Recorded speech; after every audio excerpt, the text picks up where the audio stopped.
നമസ്കാരം. ഞാൻ ഡോക്ടർ അരുൺ ചന്ദ്രശേഖരൻ, ഒരു മെഡിക്കൽ ഓങ്കോളജിസ്റ്റാണ്. കോഴിക്കോട് ആസ്റ്റർ മിംസിൽ പ്രാക്ടീസ് ചെയ്യുന്നു. ഇന്ന് നമ്മൾ വേൾഡ് ക്യാൻസർ ഡേ ഒബ്സർവ് ചെയ്യുന്ന ഒരു ദിവസമാണ്. ഈ ഒരു ദിവസത്തിൽ നമ്മൾ ക്യാൻസർ സ്ക്രീനിങ് അല്ലെങ്കിൽ നേരത്തെ കണ്ടുപിടിക്കാൻ പറ്റുമോ എന്ന ഒരു വിഷയത്തിനെ പറ്റി ചർച്ച ചെയ്യാൻ പോവാണ്. ക്യാൻസറിൽ 5 ടൈപ്പ് ക്യാൻസറാണ് നമ്മൾ നേരത്തെ കണ്ടുപിടിച്ചാൽ പൂർണ്ണമായിട്ട് ക്യൂർ ചെയ്യാൻ പറ്റുന്നത്. ആദ്യത്തെയാണ് ബ്രസ്റ്റ് ക്യാൻസർ. സ്ത്രീകൾക്ക് 40 വയസ്സ് കഴിഞ്ഞിട്ട് മാമോഗ്രാം പറഞ്ഞ എക്സ്റേ ടെസ്റ്റിൽ നമ്മൾക്ക് ഈ ഒരു ക്യാൻസർ നേരത്തെ കണ്ടുപിടിച്ചിട്ട് ട്രീറ്റ് ചെയ്യാൻ പറ്റും. രണ്ടാമത്തേതാണ് കൊളോൺ ക്യാൻസർ അല്ലെങ്കിൽ വൻകുടൽ ക്യാൻസർ.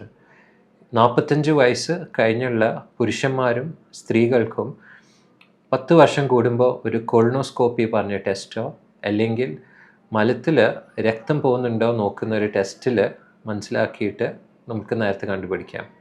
മൂന്നാമത്തെയാണ് സെർവൈക്കൽ ക്യാൻസർ അല്ലെങ്കിൽ ഗർഭാശയമുഖ ക്യാൻസർ. ഇത് ഒരു പാപ്സ്മിയർ ടെസ്റ്റ് അല്ലെങ്കിൽ HPV ടെസ്റ്റ് നമ്മൾ ഒരു ഗൈനക്കോളജിക്കൽ ടെസ്റ്റിൽ കണ്ടുപിടിക്കാൻ പറ്റും. സെർവൈക്കൽ ക്യാൻസറിന് ഒരു വാക്സിനും ഉണ്ട്. പെൺകുട്ടികൾക്ക് 9 വയസ്സ് മുതൽ നമ്മൾക്ക് ഉപയോഗിച്ചിട്ട് ഇത് ഫ്യൂച്ചറിൽ സെർവൈക്കൽ ക്യാൻസറിൻ്റെ റിസ്ക് കുറയ്ക്കാൻ പറ്റും. നാലാമത്തെയാണ് ലങ് ക്യാൻസർ. ലങ് ക്യാൻസർ നമ്മൾക്ക് ഹെവി സ്മോക്കേഴ്സ് 45 മുതൽ ഒരു 50 വയസ്സിന് മേലെയുള്ള ആൾക്കാർക്ക് ഒരു വർഷത്തിൽ ഒരു പ്രാവശ്യം ലോ ഡോസ് CT സ്കാൻ ചെയ്യുമ്പോൾ നമ്മളിത് നേരത്തെ കണ്ടുപിടിക്കാൻ പറ്റും.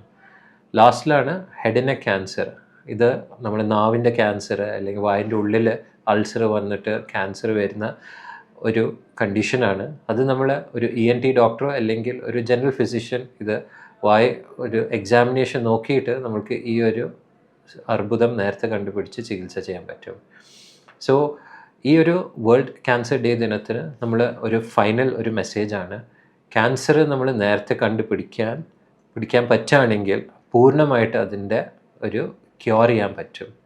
Thank you.